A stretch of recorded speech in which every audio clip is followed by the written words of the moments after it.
Lagos is a no man's land. The war against Igbos, 2023 elections and Sowore's warning.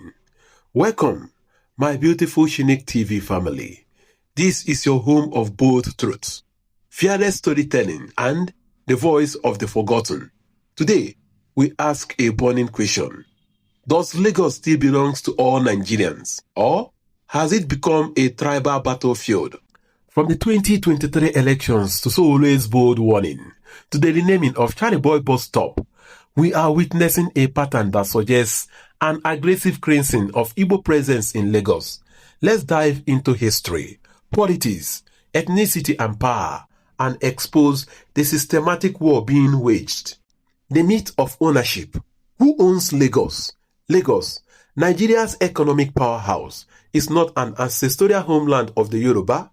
Before colonization, Lagos was a Benin territory governed by the Oba of Benin and later became a British colony, separated from the Yoruba land in 1861. So, when some people say Lagos is a Yoruba land, it's half-truths.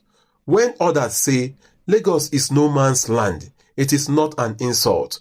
It's a reflection of Lagos' cosmopolitan roots. Igbos, Hausas, Ijos, Nupes and foreigners all built Lagos together. Yet, after P2B defeated Tinubu in Lagos during the 2023 presidential elections, everything changed.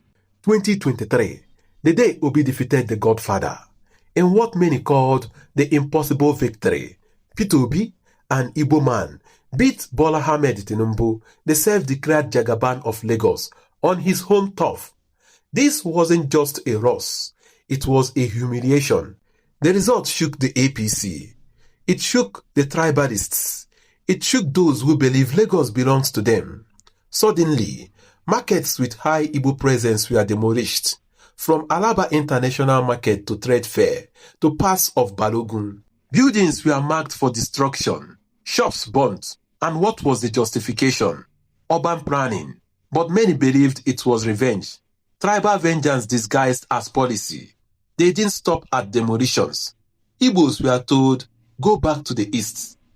Obedience were called infiltrators. Labour Party's GRV was called a non-Lagosian.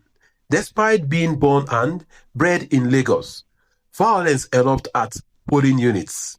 Voters were told, if you are not Yoruba, don't vote. And what did the government do? Nothing, because the tribal cleansing had silent backing. Markets began forcing Igbo leaders out, replacing them with Yoruba chairmen, even in places where over 80% of traders are Igbo. Now, they are renaming Charly Boy Bus Stop, a symbolic landmark, to Olamide Bus Stop, without public consultation. Who's next? Ladipo, Nnewi Line, Aspanda, Igbo build Lagos, but they want Igbos gone. Let's be factual.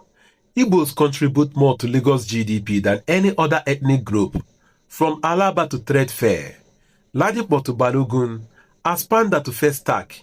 They dominated imports, commerce and logistics. But guess what?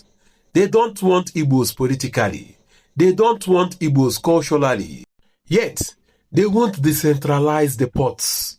They still want Igbos from Onitsha, Aba, Enugu, Nnewi, to ship their goods through Lagos, clear them at Apapa and Tinkan, and pay custom duties and port charges to Lagos State.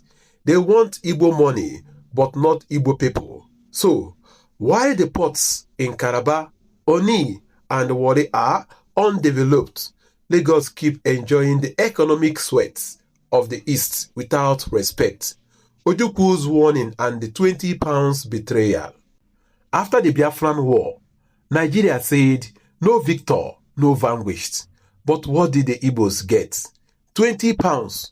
Whether you had £10,000 or £100,000 before the war, you walk away with just £20. And now again, the same pattern is emerging. Chukwuemeka Odumegwu Ojukwu, the Biafran leader, once warned Igbos, stop building your future on borrowed land. One day you will pay for it. That warning echoes today, with Lagos demolitions, with electoral violence, with cultural erasure. it's all about 2027. Silencing Igbos before it's too late. Make no mistake, this is about 2027. The same way they undermined Obi in 2023, they are now panicking. They want to scare Igbos out of Lagos. Suppress Labour Party before it regrows. Make sure that Tinubu wins again, even if it's by force. Ensure no Igbo candidate contests governorship. That's why they are choking businesses. That's why they are repressing market leaders. That's why they are changing street names to rewrite the memory of resistance. Resist silently or speak loudly. If we remain silent, they will rewrite the narrative. They will erase obedience. They will rename our landmarks. They will destroy what others helped build. Lagos was built by Nigerians, not just Yorubas. It belongs to every law-abiding citizen, regardless of tribe. So to Chinick TV family, do you believe Lagos is still for all, or has tribalism taken over? Let's debate in the comments. Don't forget to like, share and subscribe, because if we don't tell the truth, who will?